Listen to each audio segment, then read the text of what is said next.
So how to indoctrinate the mind of millions. And Jesuit theater is, of course, a wonderful way to do that.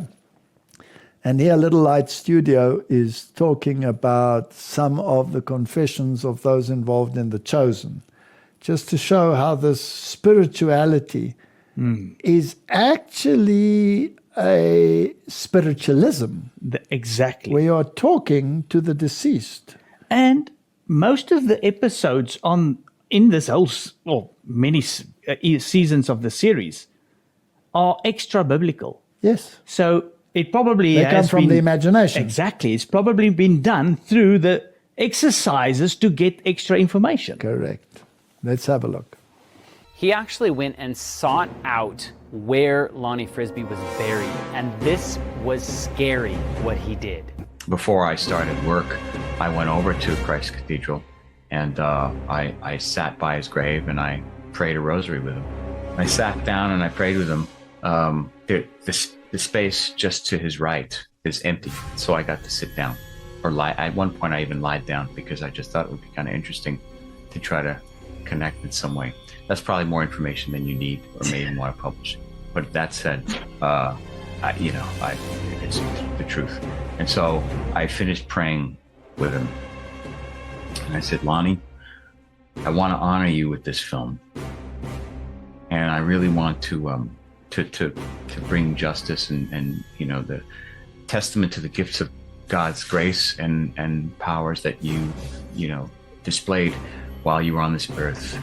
And so if this is a good idea that I do this film, have somebody give me a sign. Give me a sign, have God give me a sign. And the minute the words left my mouth, behind me there was a door open to the cathedral, and this giant cord rang out for about 5 seconds.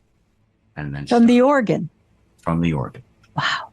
I hadn't heard it before. And that's the very organ that used to be there when it was it's the same organ that when Really? It was the Crystal Cathedral. It was sent out and refurbished and whatnot, but it's the same one. So I heard that and I was like, okay, thanks for that. I'm wearing a mantle and a cross with a little crown on it, a knight's cross. 5 years ago, I was knighted by the order, the solemn sovereign military order of the Temple of Jerusalem. I lost my mind there for a second.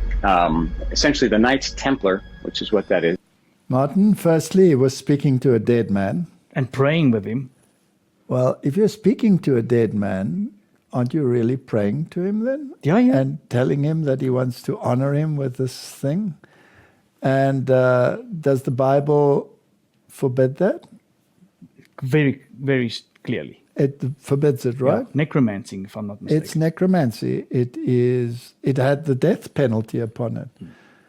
So in other words, you were in a state where you are actually contemplatively speaking to a demon if you get an answer. Mm-hmm. So when from the Crystal Cathedral, I don't know which Crystal Cathedral he is referring to, but if it was Robert Schuller's one, it would make a lot of sense. Yeah. There was this massive organ blasting forth. That was his confirmation.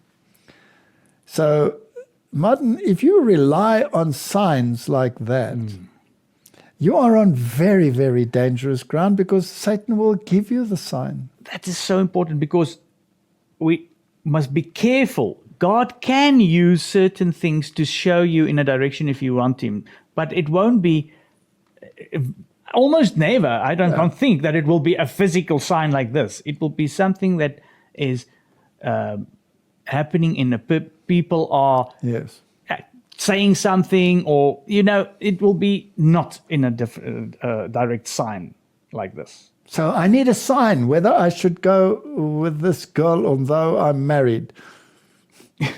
So if something amazing would happen, like a rose fall in front of me well, then I know that I must leave my wife. Or there must be a lightning bolt, and then you drive around to search for a storm. And you get a lightning bolt. Okay, that's my sign. Here I go. Thanks for the confirmation. It's a very dangerous thing. Yeah. But there's a very clear verse which says, no, you're on dangerous ground here, right? Exactly. Martin, This is amazing stuff. And as we see, this is a knighted individual. And he plays the role of Jesus. And he plays the role of Jesus. How many people have been influenced as this And series they think influenced? this is the way it goes. Yeah. You know what? I watched the first few ones until I came to the point where Jesus asks advice of Matthew and practices his sermon before Matthew, and Matthew sets him straight. And I thought, you know what? I cannot watch this blasphemy any longer, and I put it off. And I have never watched it ever since, and I don't intend to. But now he acknowledged that he's a Knights Templar. Isn't that part of the Jesuits as well? Of course, it's controlled by the Jesuit order. It's the same think tank. So this is a Christian series, Yes, but it's ruled by the Jesuits. yes. And just because the one who's in control picks up a desire of ages and holds that up, is it possible that those who belong to the Advent denomination will think, well, then it must be okay, let's go. Oh, everybody. It's very deceptive.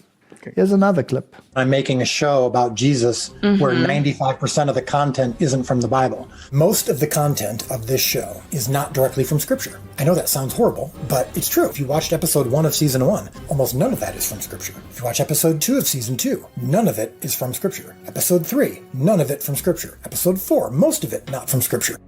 I think when they see this version of Jesus portrayed, he has his own flaws in a human way. Like, he's very relatable and gracious, and I think people need to see that side of Jesus, because a lot of us have been force-fed, a version of Jesus that only cares about our behaviors. Every episode, the story pushes back on that.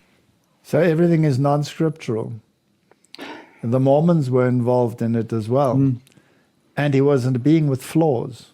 And if you see the flaws, you can identify with him. I thought he was flawless, Martin. He was the only individual who was without sin. They bring, again, Jesus down towards us instead of taking us towards him.